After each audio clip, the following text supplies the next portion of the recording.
हरिओम। एक हिलते हुए दर्पण में आप अपनी सुसज्जा नहीं कर सकते, अर्थात मेकअप नहीं कर सकते। यदि दर्पण शीशा हिल रहा है तो आप उस पर अपनी सुसज्जा को संपूर्ण नहीं कर सकते।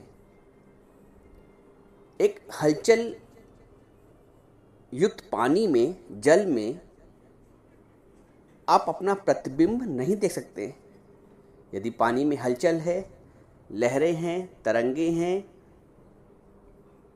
आप अपना प्रतिबिंब नहीं देख सकते। एक हिलती डगमगाती मेज पर आप कुछ लिख नहीं सकते।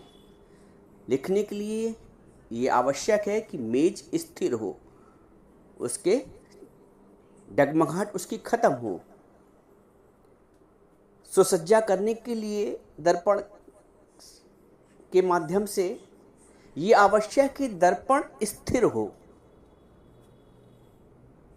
जल में यदि स्वच्छ प्रतिबिंब अपना देखना है तो ये आवश्यक है कि जल स्थिर हो।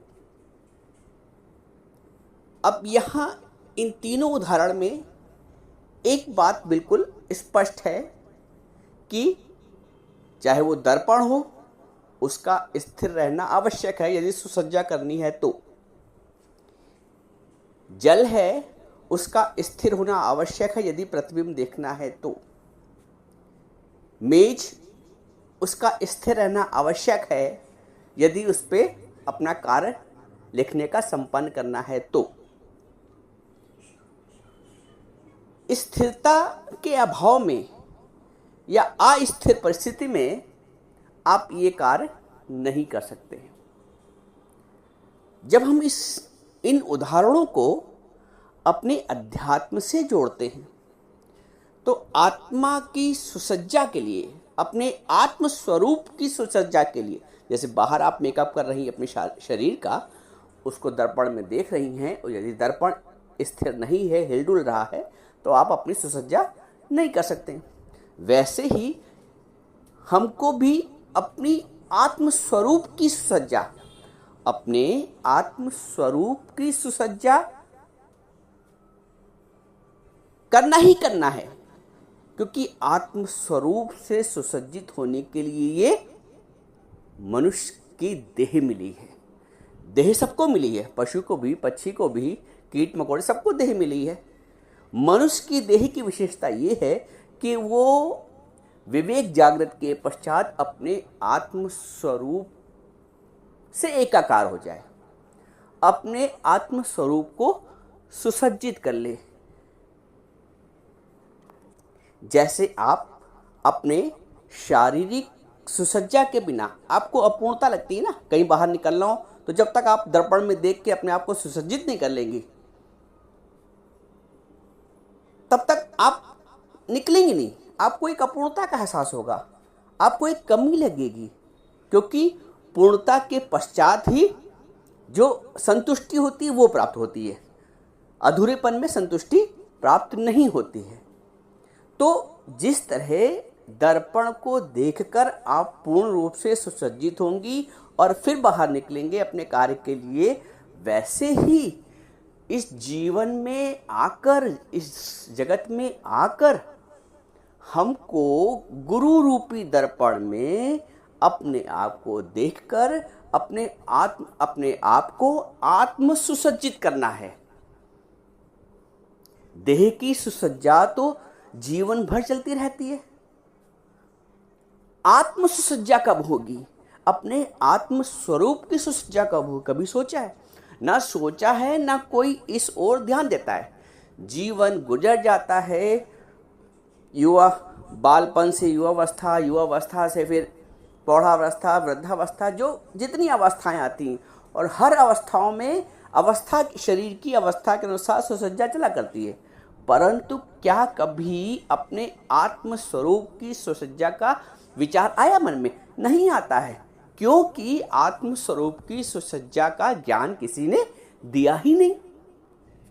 दुनिया में वो आईना देखा है जो सिर्फ बाहर की चमड़ी को दिखाता है, बाहर के दृश्य को दिखाता है। बाहर के दृश्य देखकर जो बाहर के दृश्य हैं वो बदलने वाले हैं। तात्पर्य कहने का ये है कि अभी आपने मेकअप किया, अभी सुसज्जा की, और 2 घंटे बाद 1 घंटे बाद पसीना निकला, सारा आपका मेकअप जो किया था वो बिगड़ गया, हल्का फुल्का रह गया। कुछ समय पश्चात वो बिल्कुल बिगड़ जाता है, फिर आपको आवश्यकता होती है। लेकिन जो आत्म सुसज्जा है वो शाश्वत होती है। हरि दर्शन की आरसी, आरसी माने दर्पण, शीशा, हरि दर्शन की आरसी सतगुरादि देह, जो गुरु की देह होती है, एक सच्चे गुरु की, जो आत्मज्ञानी गुरु है, जो आत्मनिष्ठ गुरु है, तो हरि दर्शन की आरसी सतगुरादि देह, लखना चाहे अलख को तो उसमें ही लख ले। जो अलख परमात्मा है, जिसको साधारणतया संसार के माध्यम से लखा नहीं जा सकता है, लखना चाहे अलख को तो उसमें ही लख लेता है, यानी कि गुरु में ही, उस सच्चे गुरु में। तो गुरु हमारा वो दर्पण है जिसमें हम अपने आत्म स्वरूप की सुसज्जा कर सकते हैं। अब इसको एक दृष्टिकोण से और समझते हैं। आप ये सोच लो, एक थोड़ी देर के लिए ये मान्यता कर लो, अरे हिलने दो दर्पण को, हो जाए जैसा वैसा मेकअप हो जाए, हम ठीक है, हम कर लेंगे। क्या यह संभव है कि हिलते हुए दर्पण में आप अपनी सुसज्जा कर लें, अपनी शारीरिक सुसज्जा? आप इस बात को इग्नोर नहीं कर सकते। हिलने दो दर्पण को, अरे हिलने दो पानी को, हलचल होने दो, उसमें हम प्रतिबिंब देख लेंगे। क्या इस बात की मान्यता को आप मान सकते हैं? अरे डगमगाने दो मेज को, टेबल को, हम लिख लेंगे प्रॉपरली। इस झूठी मान्यता से हम अपना वास्तविक कार्य नहीं कर सकते। संसार में अब तो यहाँ स्थिरता और अस्थिरता का मतलब क्या है?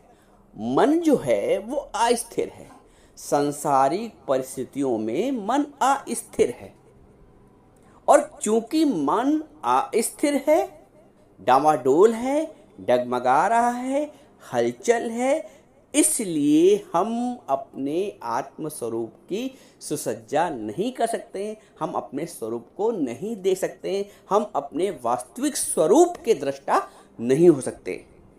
तो आवश्यकता है हम उस दर्पण के हिलने को रोकें, उसके तरंगों को, जो हलचल है पानी में, उसको रोकें, उसको स्थिर करें, मेज को स्थिर करें, उसका जो डगमगाहट है वो समाप्त करें, तभी हम अपना कार्य संपूर्ण कर पाएंगे, जगत के कार्य। ये एक उदाहरण है, एक मिसाल है। वैसे ही हम अपनी मन की, बुद्धि की, चित्त की चंचलता को जब तक स्थिर नहीं करेंगे, हम अपने आत्म पद का दर्शन नहीं कर पाएंगे, हम अपने आत्म स्वरूप का दर्शन नहीं कर पाएंगे। आवश्यकता है उस मन की, बुद्धि की, चित्त की चंचलता समाप्त हो। इस मन की चंचलता को स्थिर करने में अगर कोई सक्षम है तो वो है सतगुरु, तो वो है ज्ञान, तो वो है भगवत गीता की, भगवान की वाणी। भगवान से अर्जुन कहते हैं कि चंचलम ही मनः कृष्णा प्रमाति वल्पद्रम तास्यहम निग्रहम मन्ये वायुरेव सदुष्करम। अर्जुन कहते हैं भगवान से, भगवान मन इतना चंचल है जैसे वायु में, जैसे दीपक हिलता है, डुलता है और बुझने का, बोलते तास्यहम निग्रहम मन्ये वायुरेव सदुष्करम। भगवान से अर्जुन कहते हैं यह मन बड़ा चंचल है, ये प्रमथन स्वभाव वाला है, बड़ा दृढ़ और बलवान है। वो मन की विशेषता बता रहे हैं, इसलिए उसका वश करना ऐसा दुष्कर है, ऐसा मुश्किल है जैसे वायु को रोकने की बात, अत्यंत दुष्कर मैं मानता हूँ, अर्जुन कहते हैं। तो जैसे वायु को रोकना दुष्कर है, मुश्किल है, वैसे ही मन को, अर्जुन ये अपना भाव व्यक्त कर रहे हैं। भगवान आगे बोलते हैं असंशय महाबाहो मनो दुर्निग्रहम चलम। इसमें कोई संशय नहीं कि मन का निग्रह करना कठिन है, लेकिन भगवान कहते हैं अभ्यासेन तू कौनते वैराग्येन च गृह्णते। हे अर्जुन, तू इसको अभ्यास और वैराग्य से स्थिर कर सकता है। जैसे बाहर के दर्पण को अगर आपको इसका हिलना डुलना रोकना है तो आपको उसके लिए प्रयास करना पड़ेगा, पुरुषार्थ करना पड़ेगा, रोकना पड़ेगा। रुकेगा? पानी की हलचल को रोकना है तो आपको उसको स्थिर करना पड़ेगा, उसमें और ईंटे कंकड़ ना पड़ने पाए, क्योंकि ईंटे कंकड़ जब तक पड़ेगा पानी स्थिर होगा नहीं।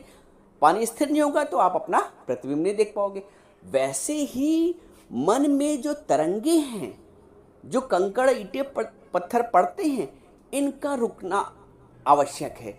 वो हम जब आत्मज्ञान के विचार गुरु से प्राप्त करते हैं, सो प्रभु दूर नाही सो तो। गुरु बोलता है सो प्रभु दूर नाही सो तू। तू से तात्पर्य है कि वो तेरा आत्मस्वरूप। तू बाहर कहाँ खोज रहा है, तू बाहर कहाँ परेशान हो रहा है, तू किसका ध्यान लगा रहा है, तू किसके लिए इतना प्रयास कर रहा है। वो जो प्रयास हो भी रहे हैं वो सारे बाहर की ओर प्रयास हो रहे हैं। इंद्रियों की शक्तियां बाहर की ओर, जो बाहर से तोड़ करके अंदर से जोड़ दो।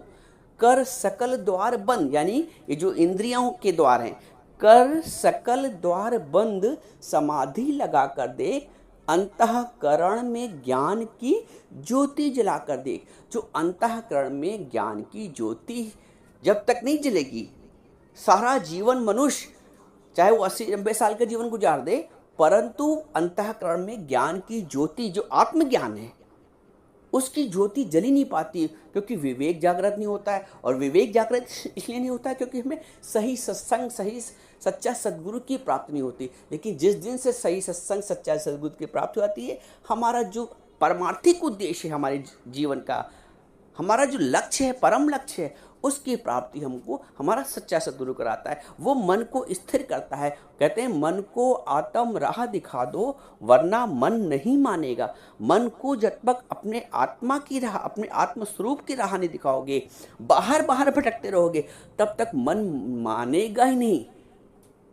बाहर की साधना, बहिर्मुख होकर जितनी भी साधना करोगे उनका कोई प्रतिफल प्राप्त नहीं होगा, कोई प्रतिफल प्राप्त नहीं होगा। कि अंदर की शांति, बाहर के साधन से अंदर की शांति नहीं प्राप्त होती है। तन सुखाए पिंजर करो, करो रात दिन ध्यान। चाहे तुम अपने तप में तन सुखा के पिंजरा कर दो, बिल्कुल तन सुखाए पिंजर करो, करो रात दिन ध्यान, नहीं जाएगी वासना बिना विचारे ज्ञान। ये जो जगत की वासना है, जो बहिर्मुखता है, ये बिना आत्मज्ञान के विचार के नहीं जाती। दुनिया के लोग तमाम साधन करते हैं, तमाम क्रियाएं करते हैं, तमाम कर्म और धर्म करते हैं, लेकिन वो जो कर्म धर्म क्रियाएं वो सब बहिर्मुखता की ओर ले जाती हैं। मैं हूँ और मैं करने वाला हूँ। मैं सुबह 4 बजे उठता हूँ, ब्रह्म मुहूर्त में उठता हूँ, तो योग करता हूँ, फिर साधना करता हूँ, फिर ऐसा करता हूँ। अंत तक की वो जो क्रिया है वो आपको सब याद रहती है कि मैं हूँ और मैं करने वाला हूँ। जब तक मैं का भाव है, करना कर्तापन का भाव है, ये बहिर्मुखता का संकेत है, बहिर्मुखता का ही लक्षण है। मैं हूँ और मैं करने वाला हूँ। गुरु हमारी उस मैं पे जो जड़ है बीमारी की, उसका विनाश है ही नहीं, तू है ही भगवान। जब कभी मन परेशान करे, अरे है ही भगवान। जब कभी किसी के शब्दों से चोट लगे, अरे शब्द तो हवा में उड़ गया, मुझ आत्मा को क्या शब्द लगेगा, मैं तो आत्मस्वरूप, मैं तो आकाश स्वरूप। आकाश, आत्मा को आकाश स्वरूप बताया गया है, तो मैं तो आकाश स्वरूप। आकाश को ना अग्नि जलाए, ना पानी गलाए, ना हवा सुखाए, मैं तो आकाश स्वरूप। मेरा जो निज स्वरूप है वो आनंद स्वरूप है। तो बाहर के शब्द, बाहर की ताड़ना, बाहर का अपमान मुझ आत्मस्वरूप को क्या दुखी करेगा, क्या अपमानित करेगा, मेरी क्या कोई निंदा कर सकता है। जिस दिन आत्म का भाव पक्का होता है उस दिन ये सारे क्लेश समाप्त हो जाते हैं। जीवन भर अपनी इंद्रियों की शक्तियों को मनुष्य बाहर ही इस्तेमाल करता है। कान से दूसरे की बातें सुनना, मुख से दूसरे की बातें की बोलना, आंख से दूसरा दर्शन करना, बाहर सारे सुख इंद्रियों के जो अंतर्मुख होने चाहिए थे, हमने उसका इस्तेमाल ही गलत किया, प्रयोग ही गलत किया है। जब शक्तियों का दुरुपयोग होगा तो परिणाम भी अपने अनुकूल थोड़ी निकलेगा। गुरु इन इंद्रियों की शक्तियों को अपने अनुकूल अंतर्मुख करके उनका प्रयोग करना सिखाता है। और जिस दिन हम अपने इंद्रियों के अपने अनुकूल, अपने अनुसार, अभी क्या होता है, हम इंद्रियों के अनुसार चलते हैं अज्ञान में। आंख कहती देख ही लो, मुख बोलता है खा ही लो, बस जबान कहती है चाहे नुकसान ही कर जाए, जवाब दे ही दो, देखा जाएगा। ये है इंद्रियों के वशीभूत होना, अज्ञान की अवस्था। ज्ञान की अवस्था, इंद्रियां हमारे वशीभूत हो जाती हैं। हम चाहे नहीं खाना तो नहीं खाएंगे, हम चाहे नहीं क्रोध करें तो नहीं क्रोध करेंगे, हम चाहे नहीं पलट के जवाब दें तो नहीं जवाब देंगे, हम चाहे तो दो शब्द बर्दाश्त कर लें, अपमान जिसको दुनिया अपमान कहती है इसको 2 घूंट बर्दाश्त कर ले, पी जाए तो सक्षम होंगे।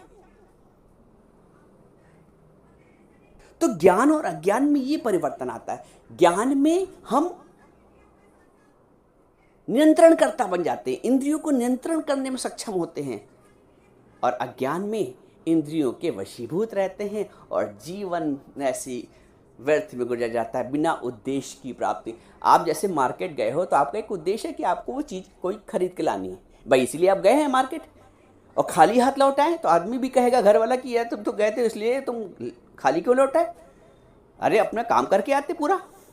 वैसे ही हम भी संसार में आए हैं इस दुनिया के बाजार में, तो एक खरीदारी करने, एक सौदा करने गुरु से, सच का सौदा करने गुरु से, और इस सौदे की पूर्ति सदगुरु कराता है। डील जिसे कहते हैं, डील गुरु कराता है। सुंदर मेला कर दिया जब सतगुरु मिले दलाल। तो जीवन में एक सच्चे सतगुरु की इतनी ज़्यादा आवश्यकता होती है कि जो हमारा ये सौदा पक्का करा दे, हमारी भगवान से डील पक्की करा दे, हमें अपने आत्मस्वरूप में स्थित करा दे।